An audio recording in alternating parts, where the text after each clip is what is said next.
Hello everyone, welcome back to my channel. क्या आपने कभी किसी से इतना प्यार किया है कि आप खुद को ही भूल गए हों?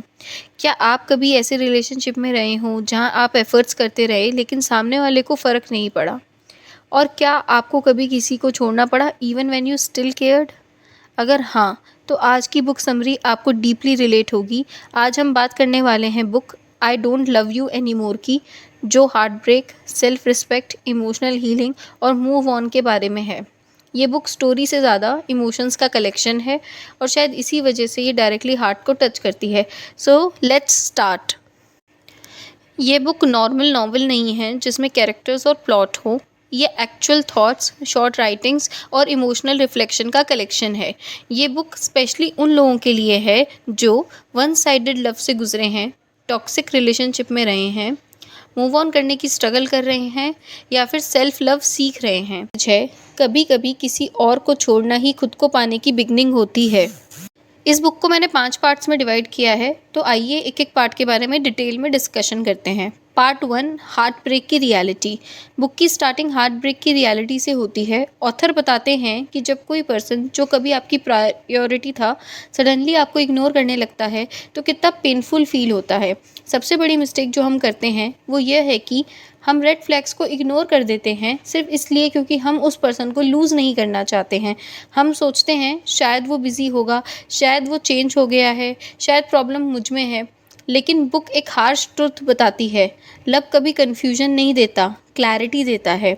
अगर आपको बार बार डाउट हो रहा है तो शायद वो लव नहीं है। Part 2, losing your self in love. Book का एक स्ट्रॉन्ग मैसेज है कि लोग प्यार में अपनी आइडेंटिटी लूज़ कर देते हैं। हम क्या करते हैं? अपनी नीड्स को इग्नोर कर देते हैं, ओवर कॉम्प्रोमाइज़ करते हैं, रिस्पेक्ट के बिना भी रिलेशनशिप कंटिन्यू करते हैं, सिर्फ इसलिए रुकते हैं क्योंकि हम अटैच्ड हैं। ऑथर एक पावरफुल लाइन का मैसेज देते हैं, कभी किसी को इतना इम्पोर्टेंस मत दो कि आप खुद की वैल्यू भूल जाओ। रियल लव में आपको चेंज नहीं करना पड़ता, आपको कुछ प्रूफ नहीं करना पड़ता, आपको बेग नहीं करना पड़ता। राइट पर्सन आपको फील कराता है कि यू आर इनफ। पार्ट 3, लेटिंग गो की पावर। ये बुक का सबसे इमोशनल पार्ट है। ऑथर कहते हैं कि लेटिंग गो वीकनेस नहीं होती, इसका मतलब होता है अटैचमेंट से ज़्यादा पीस को चूज़ करना, ईगो से ज़्यादा सेल्फ रिस्पेक्ट को चूज़ करना और पेन से ज़्यादा ग्रोथ को चूज़ करना। सबसे इम्पॉर्टेंट लाइन का मीनिंग है, क्लोजर हमेशा दूसरा पर्सन नहीं देता। कभी कभी आप खुद डिसाइड करते हो कि अब बस इनफ है, और जब आप ये डिसाइड कर लेते हो तब हीलिंग अपने आप स्टार्ट हो जाती है। Part 4, healing and self love. Author बताते हैं हीलिंग का मतलब ये नहीं है कि आप मेमोरीज भूल जाओ, आप स्ट्रॉन्ग बनने का ड्रामा करो या आप इमोशंस फील करना बंद कर दो। हीलिंग का एक्चुअल मतलब होता है एक्सेप्ट करना कि क्या हुआ है, समझना कि क्यों हुआ है और उसे ग्रो करना उस एक्सपीरियंस से।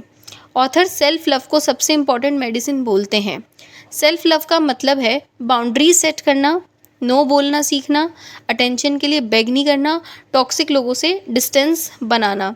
एक ब्यूटीफुल थॉट है, जब आप खुद से प्यार करना स्टार्ट कर देते हो तब आप रॉन्ग लोगों को टॉलरेट करना बंद कर देते हो। Part 5, moving on. Last part moving on के बारे में है। मूविंग ऑन का मतलब ये नहीं है कि आपको फ़र्क नहीं पड़ता। मूविंग ऑन का मतलब है आप केयर करते हो लेकिन चेस करना बंद कर देते हो। ऑथर कहते हैं हर पर्सन जो आपकी लाइफ में आता है वो परमानेंट नहीं होता। कुछ लोग हमें लेसन देने के लिए आते हैं, कुछ हमारी स्ट्रेंथ दिखाने के लिए आते हैं और कुछ हमें मैच्योर बनाने के लिए आते हैं।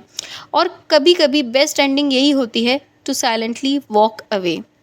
इस बुक से मैंने 5 पावरफुल लेसन्स सीखे हैं जो कि मैं आप सबके साथ शेयर करना चाहती हूँ। नंबर 1, हर प्यार फॉरएवर नहीं होता। Number 2, self respect is always greater than attachment. Number 3, letting go is part of growth.